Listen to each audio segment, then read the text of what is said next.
match. Si vous pouvez appuyer là-dessus, sur la suite et donc sur la partie échange, questions-réponses avec nos interlocuteurs et avec vous tous. Et moi, juste pour mettre un peu de citron sur l'huître, pardon de vous traiter d'huître, tous, mais je vais vous dire là dans quelle grande tendance de fond on est.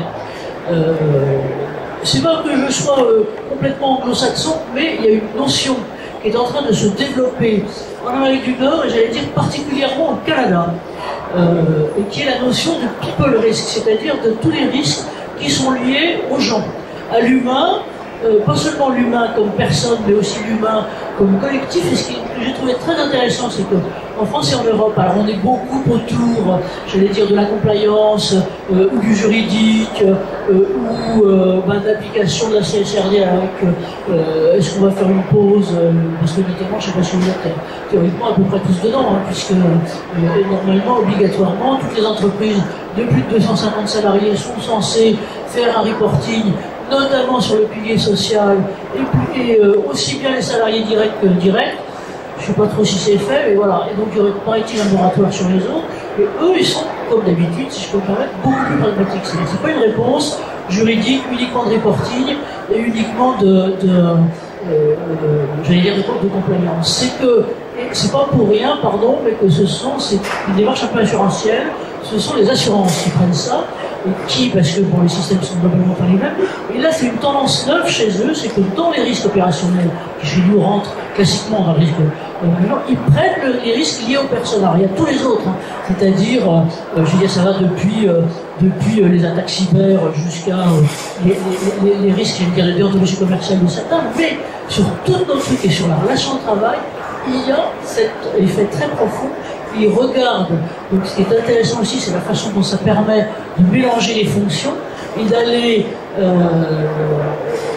risque, genre, côté financier, côté RH, côté RSE, et de l'autre côté concret, HSE, sécurité, santé, de pouvoir prédire, prévoir et mieux piloter la performance de ce côté-là. Donc ça, c'est un truc sur le people risk. L'autre, il est sur ce qu'on va continuer à appeler le big data, parce que, encore une fois, même si l'appellation était plus à la mode il y a 5 ans, elle est quand même réelle, c'est-à-dire qu'en gros, ce qui compte, c'est des données massives, fiables et autres, en innovation, et aussi, alors avec une réponse possible, ils connaissent tous les trois mon obsession, donc on pourra lever sous peu, qui est les fameuses données synthétiques. Je ne sais pas si vous savez, mais on est pris en France entre une contradiction extrême, avec d'un côté un énorme besoin de données, ce qu'on est tous en train de voir là, et de l'autre côté, ce que Sébastien évoquait fort publiquement, et qui est, il faut respecter les questions d'éthique,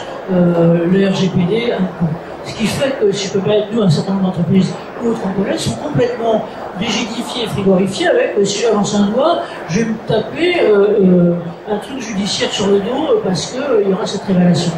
Je veux dire, là, enfin, le petit génie issu d'ailleurs des États-Unis, enfin, un français là-dessus, et qui pratique les données synthétiques, c'est-à-dire, d'une façon, moi j'avais découvert ça en Israël il y a déjà 5-6 ans, où la faute d'échantillons suffisant créait des échantillons totalement vraisemblables et sans aucune relation avec la personne initiale. Et donc, tous les problèmes, en tout cas du côté collectif de la confidentialité, sont résolus, peuvent être résolus grâce à ça.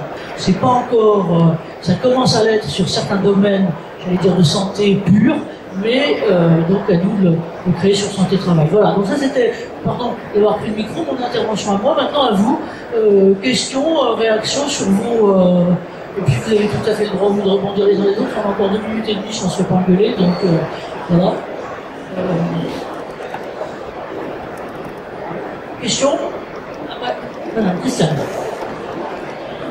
Alors le truc un peu sur le bas du monde.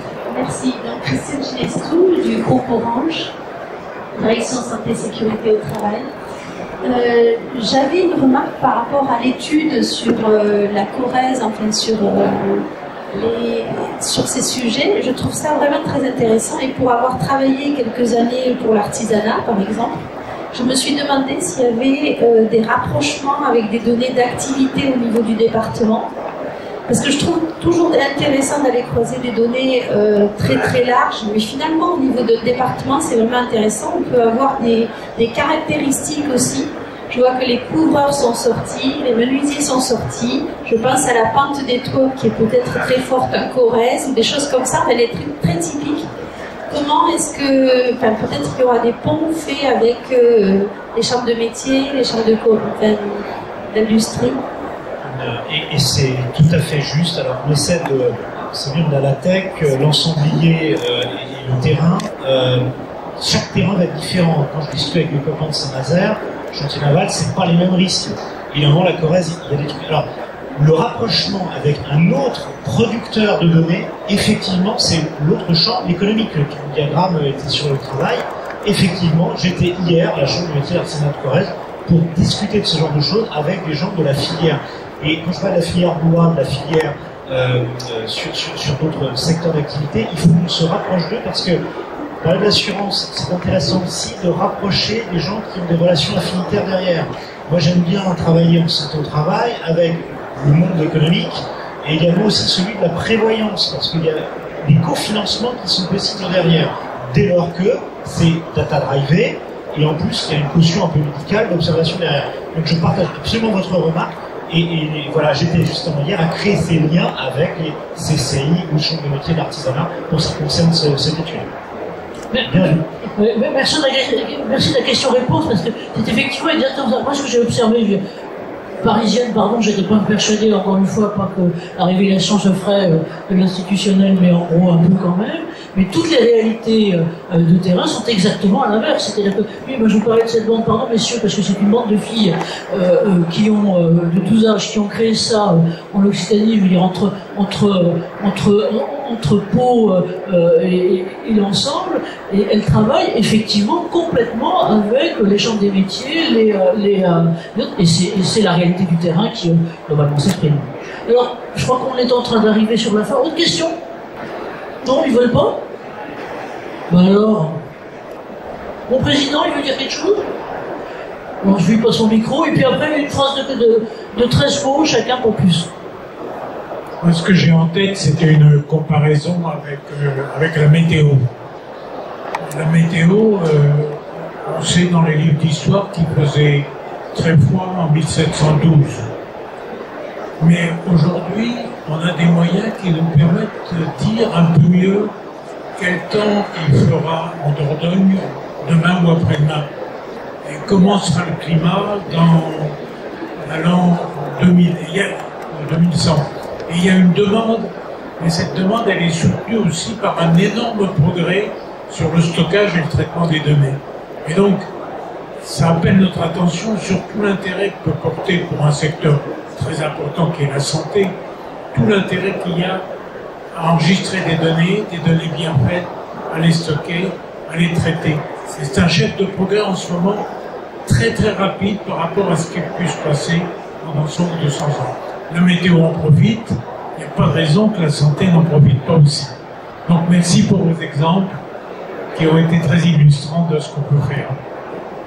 Alors, merci Président, puisqu'on est en marche vers l'avenir, comme dirait l'autre, une phrase chacun de conclusion, bonne pratique ou voilà, d'orientation. Vous avez un micro pour voilà, Laurent, si tu veux commencer. Voilà. En 13 mots, ce qu'on fait avec ces données, c'est de la science. Donc, il y a des choses qui vont s'infirmer, des choses qui vont être réfutées, des choses qui vont être confirmées. Sans ces données, on travaille trop mal. Et là, on a la chance, effectivement, avec ces opportunités, notamment l'IA, de travailler beaucoup mieux. Peut-être Sébastien, monsieur le préfet en dernier, alors, vous savez qu'on a toujours parlé en dernier des grandes autorités. Alors, en conclusion, en quelques mots, et plus une anecdote qu'une conclusion finale, la semaine dernière, j'ai écouté une conférence aux États-Unis, peu importe, sur justement les approches data-driven. Et ce que disait la personne qui prenait la parole, c'était la révolution de la data et la révolution de l'intelligence artificielle, c'est un peu une révolution comme celle qu'on a connue à l'époque de l'imprimerie.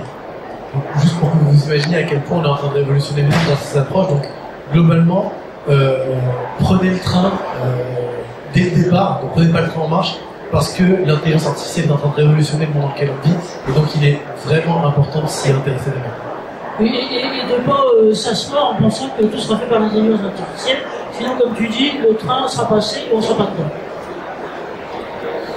effectivement, l'intelligence artificielle est une vraie opportunité pour traiter ces données, encore une fois, ces données scientifiques. Hein, c'est vraiment des données, on fonde des actions sur des faits probants, et non sur des opinions. Je pense que c'est important de le rappeler aussi dans ces périodes. Et que ces données doivent servir de levier, donc ces données de santé doivent servir de levier pour agir dans l'objectif de protéger la santé des salariés, puisque c'est évidemment ce qu'on cherche à faire en premier lieu à des fins d'optimisation des process et éventuellement de rendement également, puisque c'est du co-bénéfice. Je pense que c'est important de le dire, une data bien construite, c'est aussi dans un objectif de co-bénéfice à la fois pour la santé du travailleur, mais pour l'entreprise également. Et je pense que ça c'est important. Merci, merci. Je vous propose qu'on les applaudisse moultement. Plus fort que ça. Hein. Plus fort que ça. Et donc un grand merci à vous. Un grand merci à vous tous. Et donc prochaine étape, replay support sur le site du cercle. Normalement, on devrait avoir nos adresses mail, donc on pourra vous en informer. Mais ça, vous l'aurez sur le site à compter du 13. Et puis surtout, on compte sur vous pour la suite et pour continuer dans les prochaines étapes. Et si jamais vous aimez, vous avez à subir des crises et autres, ben c'est demain. En tout cas, un grand merci à tous les trois. Vous avez été géniaux dans les temps impartis. C'est plutôt très bien. Merci à vous tous.